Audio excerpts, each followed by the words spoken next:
E já que estamos em ritmo de Copa do Mundo, podemos dizer que o nosso convidado de hoje fez um gol de placa. Como bom brasileiro, gosta de futebol e conseguiu fazer disso o seu trabalho. Tem foco no público digital, mas sempre de olho nos gramados. E tudo começou aqui no CET Vasco Coutinho há 10 anos. Depois da vinheta, a gente conecta tudo isso. Eu sou o Gili Arzu, que começa agora mais uma edição do nosso Formei no CET.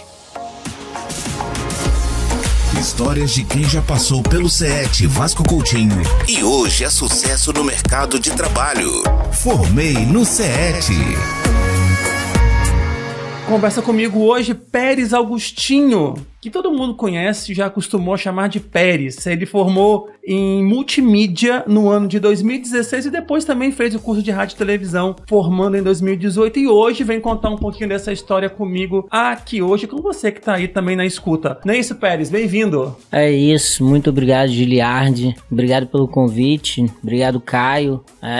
Acredito que tenha sido talvez o Ludson que possa ter falado. Sim. O Lutz é um grande mestre, eu tenho um carinho enorme por ele. A gente conta sempre com a indicação de professores, coordenadores, né? A gente sempre tá lá perturbando eles, perguntando, você lembra de algum aluno que formou, que tá na área trabalhando, que tá fazendo alguma coisa bacana? Chama pra gente poder conversar aqui e também estimular outros que estão cursando ou que pensam em vir, né? A gente também tem muitas pessoas que não estão fazendo nenhum curso ainda e querem vir pro colégio, e às vezes ouvir esse podcast é decisivo nessa tomada de decisão. Mas falando um pouquinho sobre você, Pérez, você formou em multimídia, foi isso? Isso. E como é que o curso chegou na sua vida? Então, na verdade, eu vim, assim, como diversos candidatos aqui, eu vim pra fazer o Rádio TV, né? Mas o multimídia tinha uma grade muito parecida, tinha umas disciplinas diferentes de Rádio TV, que tinha modelagem, então me chamou mais atenção. Isso lá em 2016? Lá em 2016, primeira turma. E aí você fez multimídia? E aí eu fiz multimídia. Mas como que você ficou sabendo que tinha um curso aqui que fosse de rádio e TV, ou sabendo do CET Vasco Coutinho? Não, o CET eu já sabia, já acompanhava, só que eu já tinha tentado duas vezes e não tinha conseguido vaga, como eu disse, pro rádio TV. E aí na terceira tentativa eu consegui, mas eu preferi multimídia. Bacana. E falando desse tempo lá atrás, né, você começou o curso de multimídia, de 10 anos pra cá, muita coisa mudou no multimídia, né? Como é que foi esse começo do curso? Como é que foi sua trajetória aqui dentro? Primeiro multimídia e depois rádio e TV. Eu cheguei bem cru, né? Apesar de ser um grande entusiasta da comunicação, eu cheguei bem cru, né? Aprendi muito aqui, saí com boa bagagem, adquiri experiências aqui, então foi muito bom. E aí, com o curso de multimídia, abriu um pouco o horizonte e eu pude enxergar um pouco mais aonde eu queria trilhar. Logo depois veio o Rádio TV, que complementou essa primeira impressão que eu tive com o multimídia. Então os dois somando me proporcionaram bons conhecimentos, principalmente focado no mercado. Eu me lembro. E aí, nesse período que você estava aqui no CET Vasco Coutinho, era um período ainda o curso de multimídia começando, todo mundo entendendo como é que era o curso, o mercado não tinha toda a tecnologia que tem hoje. Como é que foi fazer o curso? Como é que foi esse dia a dia aqui dentro, descobrindo também como que foi esse curso? Como é que foi o contato com os colegas, sendo então a primeira turma, todo mundo descobrindo tudo? Então, na primeira turma foi bem engraçado, que parecia que todo mundo estava no mesmo barco, onde nem todos tinham experiência, mas tinham um entusiasmo, uma vontade de aprender. E os professores muito bem qualificados, apesar de ser a primeira turma, o curso ainda se iniciando, a grade sendo formada, ainda assim oportunizou bastante conhecimento pra gente. Então foi uma experiência muito boa o dia a dia aqui, apesar de ser um tecido muito novo para todo mundo. E aí acontece um fenômeno com alguns cursos, né? Às vezes quem faz administração depois faz logística, quem faz informática depois faz redes, e quem faz multimídia faz rádio, ou vice-versa. Quando que você percebeu que você ia ficar um tempinho mais no Vasco Coutinho, que não ia concluir o multimídia, que ia ingressar também no rádio e TV, e por quê? Quando começou umas disciplinas mais práticas, por exemplo, câmera e algumas outras disciplinas, acreditei demais que ali seria a oportunidade. Aqui é realmente algo palpável para o mercado, apesar que hoje a multimídia está muito, muito visada, né? Hoje tem boas oportunidades, mas nós estamos falando lá da primeira. Que rádio e televisão tinham um interesse e uma presença maior, né? Não tinha tanto o lado da multimídia, né? Verdade, isso mesmo. Então, foi daí que veio a vontade de fazer o rádio e TV também. E antes disso, você já atuava na área, fazia alguma coisa? Esse seu interesse surgiu como? Inicialmente até pelo rádio e TV? Não atuava não. Eu fiz outro curso técnico, outra área, comecei a trabalhar em edificações, totalmente contrário da comunicação, onde o trabalho é muito mais braçal, a cabeça pensante, mas o trabalho, a execução é muito braçal. E aí eu peguei a crise de 2014 na construção civil, onde tudo paralisou e eu já estava cansado da área também, não tinha gostado muito, tinha 2 anos que eu estava na área, não tinha gostado. Foi quando eu falei, vou tentar de novo o Vasco. Eu já tinha tentado antes, não tinha conseguido. Vou tentar de novo o Vasco pro Rádio TV. Amado Mestre. E aí, falando desse período aqui do Vasco Coutinho, né? Você até citou aí no começo um professor, né? Um colega nosso aqui, o Ludson. Mas como é que era esse contato com os professores? Como é que você falou que todo mundo no começo estava experimentando o curso, também no rádio e TV? Tem algum professor assim que você destaca e por que você destaca? Como é que você tem uma lembrança ou mesmo uma permanência de amizade, de conhecimento? E de que maneira foi importante na sua vida? Sim, teve muitos bons professores. Eu me lembro bem do Gustavo, eu lembro do Fernando, também foi um professor. E esses professores marcaram mais porque foi o meu primeiro contato com design, meu primeiro contato com modelagem. Então impactou bastante, né? A visão, aquele primeiro contato onde você gostei, se apaixonei por isso daqui. Os professores que proporcionaram o conhecimento disso foi o Fernando e o Gustavo. E aí, como é que foi dessa paixão que você falou aí, o Pérez formado? Primeiro em multimídia, depois em rádio e TV. Como é que essa paixão toda se converteu em oportunidade no mercado de trabalho? Como é que foi essa passagem sua do aluno para o profissional? No primeiro momento, eu fiz o projeto, né, da oficina de ideias, foi também a primeira também, só que eu era, até o Ludson brincava que eu era muito fominha. Eu queria de fato participar de tudo, porque eu tinha se apaixonado mesmo de fato pela área, né? Só para explicar para quem está ouvindo, a Oficina de Ideias é um projeto de extensão aqui dentro do colégio, onde os alunos têm a oportunidade de trabalhar em coberturas fotográficas de eventos esportivos e culturais. Então você entrou nesse projeto enquanto estava estudando ainda? Enquanto estava estudando ainda. E aí, em paralelo, eu consegui um estágio do Bolsa no Jovens Valores, e aí eu fui para Secretaria de Cultura, e lá na Secretaria de Cultura eu fui lotado no Teatro Carlos Gomes. Pra fazer o quê? Lá no Teatro Carlos Gomes inicialmente era iluminação, aí depois eu acabei pegando um pouquinho de sonorização, a equipe era pequena, aí você acaba que faz tudo, um cadiquim de tudo. Isso que também foi muito bom, uma experiência muito boa, né? O estágio era para 1 ano, mas 5 meses depois eles me ofereceram um cargo e aí eu fiquei de forma efetiva. E aí eu fiquei lá 7 anos e entreguei meu cargo em 2023. Recente. E aí depois disso você continuou na área? Continuei na área, a convite do Maguin, que é o idealizador do WhatsApp. A gente começou a tocar alguns projetos juntos, projetos online e offline, a partir do conhecimento que eu adquiri na secretaria. Então você falou agora uma palavrinha nova aí que a gente não tinha conversado antes. WhatsApp. É onde você está hoje? O seu trabalho hoje é nesse projeto? Explica pra gente o que é. Isso. O WhatsApp é uma mídia esportiva focada no futebol amador.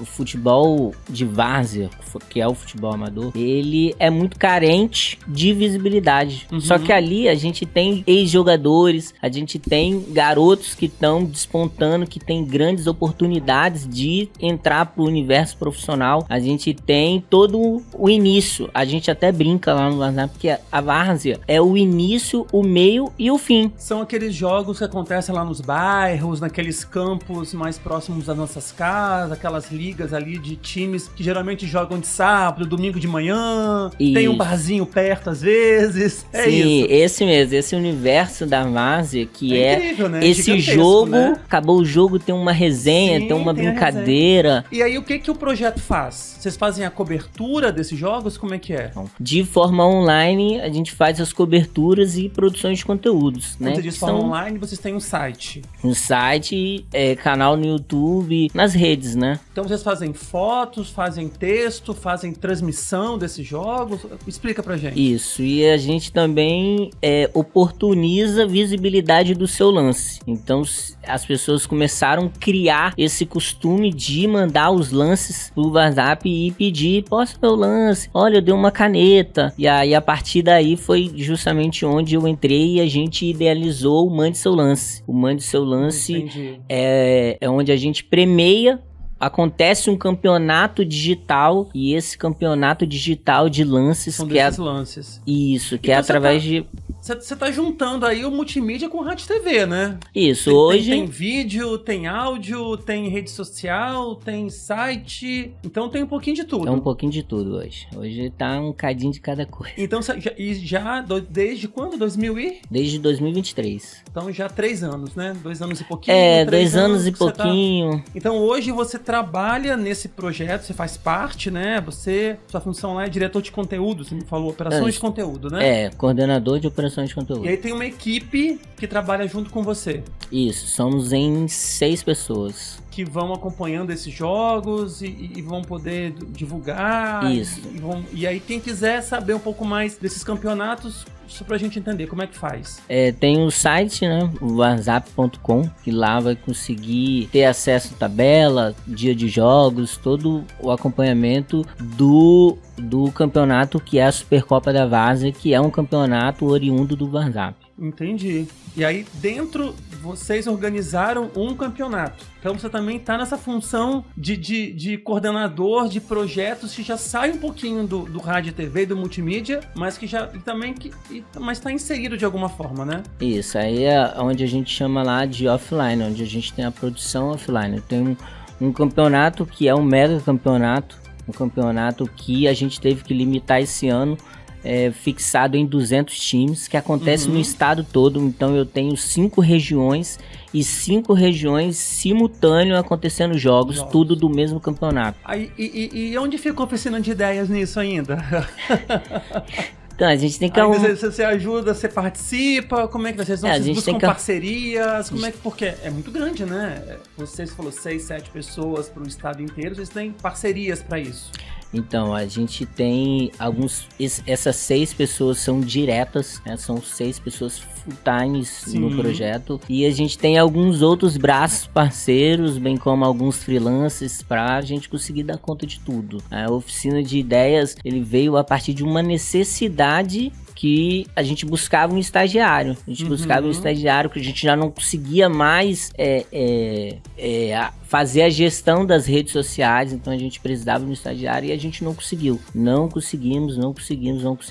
Foi então que eu, oriundo do projeto, ir lá, conversei com o Maguinho, que é do WhatsApp, depois conversei com o Ludson, pra gente firmar novamente uma parceria que já existiu, que foi a parceria que voltou entre o WhatsApp e a Oficina de Ideias. Bacana. Você falou um pouquinho aí de demandas, né? Então, assim, você consegue falar pra gente também, até pra quem tá pensando de entrar nessa área do multimídia, qual é a sua visão? Como é que tá o mercado, né?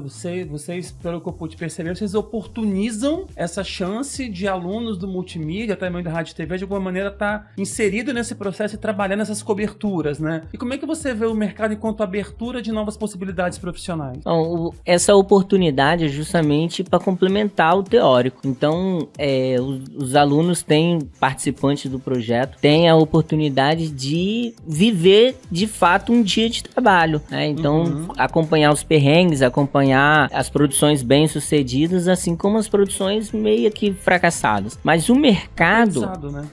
Mas o mercado, ele hoje mudou muito. Ele tá muito veloz, né? Então, aquele aluno que se atualiza, aquele aluno que acompanha essa aceleração do mercado, ele tem grandes chances, porque o mercado também tem muita oportunidade, né? Inclusive, como eu disse, a gente precisava de um estagiário, já seria uma porta de entrada para um aluno de multimídia ou de rádio e TV. A gente depois poderia, se destacando, poderia fidelizar, né? E ser o seu primeiro emprego, né, na área. Então, de fato, quem acompanha, quem se atualiza, quem se empenha um pouco durante o curso, tende a colher bons frutos no mercado também, porque ele está extremamente aquecido. E tem a última. A gente está conversando aqui, o Pérez, e aí eu sempre tenho uma pergunta já encaminhando para o final da nossa conversa. É assim, e se não? E se o CET Vasco Coutinho não tivesse entrado na vida do Pérez? Quem seria ou onde estaria o Pérez hoje? Que pergunta, se o CET não tivesse entrado no caminho do Pérez, o Pérez estaria trabalhando em construção civil ainda, né? Mas de forma triste. Não estaria completamente realizado, né? Tem até uma brincadeira que trabalhe com o que goste, nunca reclame de trabalhar. Eu hoje trabalho com o que gosto, não reclamo de trabalhar, não tenho problema algum em trabalhar. Pelo contrário, eu só penso nisso hoje. Inclusive finais de semana, né? Final de semana, eu não sei mais o que é ter final de semana. Final de semana na segunda, na terça, na quarta, né? É bem por aí. Construção civil já era o contrário. Sim. Tinha finais de semanas, né? Mas estava extremamente desanimado. É uma área muito maçante, muito cansativa. Não tem nada de diferente na execução dia após dia. Diferente do multimídia, do rádio e TV, onde todo dia é uma experiência diferente, é uma vivência diferente, um conteúdo diferente. Novas oportunidades que vão se abrindo, né? Muito. Conversou comigo hoje Pérez Augustinho, ele formado no curso de multimídia aqui pelo CET Vasco Coutinho, também curso de rádio e televisão. Pérez, você falou do projeto que você participa hoje, né, que é o VarZap. Fala pra gente como é que a gente fica sabendo um pouquinho mais desse projeto e acompanha também todo o futebol de várzea aí que você acompanha no seu projeto. Certo, o VarZap, ele é uma mídia esportiva, uma grande mídia esportiva do Espírito Santo, onde tem alguns já braços espalhados pelo Brasil afora. Estamos em Salvador também, então já começamos a tratativa de estar em São Paulo também produzindo conteúdo. Então o VarZap, ele tá em todas as redes, só procurar lá. VarZap é com V, VAR, de várzea, VAR e Zap, ZAPP. Que inicialmente era para ser só um aplicativo de várzea. E olha que loucura, era para ser um aplicativo que divulgasse jogos de várzea. E aí hoje tomou uma dimensão muito maior e a gente continua divulgando jogos de várzea. E aí vocês estão no Instagram, tem um site, consegue falar com vocês no YouTube também? Estamos no YouTube, né? O canal com cerca de 156, a última vez 157, eu acho, agora. 157 mil inscritos. Estamos no Instagram, estamos no TikTok, temos o site próprio, então é só procurar a gente. Projeto que nasceu aqui no estado, Capixaba. Tem a bandeirinha. Capixaba, projeto lá do Lé. Veio a partir do Lé e veio se expandindo para cá, para Grande Vila Velha, e depois pegou o Espírito Santo todo. Bacana, Pérez. Que bom saber que você está no projeto, que passou por aqui, que é feliz no que faz e que tem essa gratidão aqui pelo CET Vasco Coutinho. Sucesso pra você, muito obrigado, viu? Obrigado Vasco, obrigado o convite novamente. Tá certo. @formei no CET é assim que você acha a gente lá no Instagram. Segue, curte as postagens. Por lá também você faz a sugestão para futuros entrevistados, assim como o Pérez passou por aqui hoje. O Formei no CET também está no Spotify e no YouTube, com todas as temporadas do nosso programa. Dá o seu like, adicione a sua playlist que a gente notifica quando tiver episódio novo. O Formei no CET tem a produção produção de Caio França e edição de Yuri Caleb. Direção e apresentação de Liazuki e supervisão Wagner Braga. Um abraço e até o próximo. Formei no CET.